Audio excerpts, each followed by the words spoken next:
welcome back. Hope you're having a good day. Royal Poinciana, not really even sure how to say that. Delonix Regia or Delonix Regia, Flame Tree. I think it even has a couple other common names. But I got 5 of them, and actually, before I even get started here, I'm going to just go ahead and say, I was watching some of my old videos, trying to look at some of my projects and what my goals were, and what I had said on camera, and how they're kind of turning out, and how I'm going to do some follow-up videos and stuff. And I think the thing I found the most annoying about watching my old videos is I talk too damn much. So I've got 5 of these guys. A few of them have some ants and stuff on them. So I do kind of want to make this quick, so I'm just going to go ahead and introduce. I've got all of them. I've had them in little pots and let them get escape roots over the winter. They were planted in July, so they're about 7 months old. And each one of them, I kind of got a pot, size picked out for it that'll just kind of let it develop to the next level. I'll probably fill the bottom of each one, especially this one, with a little bit of cactus mix Miracle Grow instead of putting a screen in there. And then use some good substrate up here for where I'd like to develop a little bit more. The 2 healthiest ones, a friend of mine gave me a seed pod. I don't remember how many I planted, but I got 5 that are alive. I've got 2, well actually I've got like 3 that are really healthy. The other 2 are questionable. The last one I'm probably going to go ahead and just plant in the ground, where I just dug up the jacaranda this morning. And then the other 4 I'm just going to try to up pot, and if that unhealthiest one dies in the ground there, I'll go ahead and plant like the 4th one in there. One of them is going to go to a friend too, but I think I'm going to up and wait a little while to give it to her, just to get let it build up a little more strength before planting.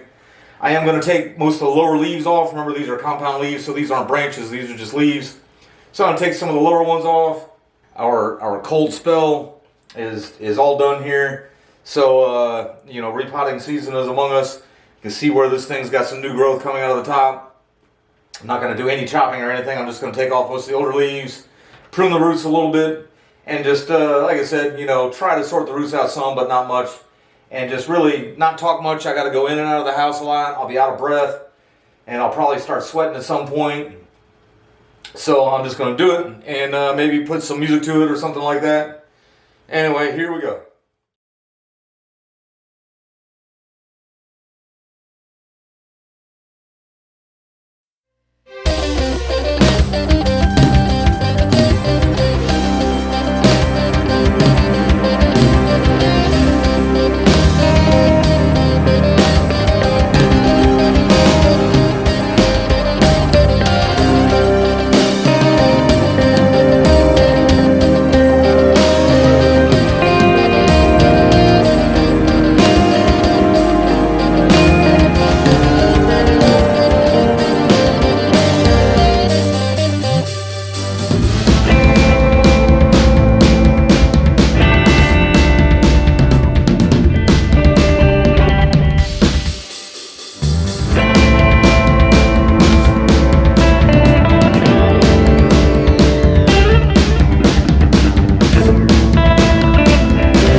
little quick reminder, I am not a teaching channel. I'm really just demonstrating what I'm doing. I've never done this with the Royal Poinciana before, or Delonix Regia, whatever it's called, but I have no idea if these things are going to survive or not. I'll let you know.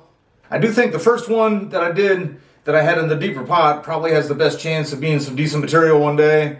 Although, I mean, this one's got a little graceful curve to it. I do remember it was facing the sun quite a bit that way, and it kept blowing around. And so what I did was I actually turned it around, and then I let it, I buried it, kind of up on that pot a little bit and let it get that escape root or whatever. Not sure whether I'm going to let this one get an escape root or not. I'm just going to, just basically let it recover. I have to let it recover in the shade, which is generally I have sitting on some concrete or whatever. So once it recovers, I'll kind of just decide what it's going to look like then, or whether I'm going to try to let it get a root or not. And then this one is the training pot that this one was in. This one actually was the second to sickliest, if you will. Those two had a ton of, they had a ton of sooty mold all over them. I never really could see any aphids or scale, but something brought that sooty mold all around. I treated them a little bit. This one really recovered a lot more than that other one that I did wind up planting outside. But when I pulled this other one out of this training pot, I did break the bottom of it, but I was able to just kind of get that in there. I used actually the root ball that this thing had made to kind of just plug up that hole that I had to rip out of there. I'll probably go ahead and let this one get an escape root off and on. It's in a small pot, so if it does live, it'll definitely blow its way out of there or over. And I don't need the suggestions of like tying my trees down to my benches or whatever. I keep everything like on cinder blocks, pallets on the ground, and I just have way too many seedlings like this to be doing that. But I'll go ahead and let it get escape root again. But I think this time, maybe 4 months, I'll go ahead and pull it up and trim it a little bit. Of course, these seedlings are only, let me just take a look at this one again, 5 months old. It was July. I don't remember if it was the beginning of July or end of July or whatever. I remember planting them in July, wondering if it was too hot in the year to be planting seedlings. And then this one, I think this might have been the last one that I potted before I went to that one that I wound up planting in the ground. Has that, I mean, you guys saw it in the video when I was doing it, but it has that nice gentle curve as it kind of goes in there. And again, I'll just let them all recover and then just figure out, if I'm going to let it get it escapes roots again or not. I have this one with like a good inch or two of basically it was the old soil that this was potted in the bottom of it. And then I have some decent substrate on top. This one actually had a lot of roots, had that curve with a lot of fine roots coming off there. So this one I actually have some pretty good hope for too. But thanks for watching.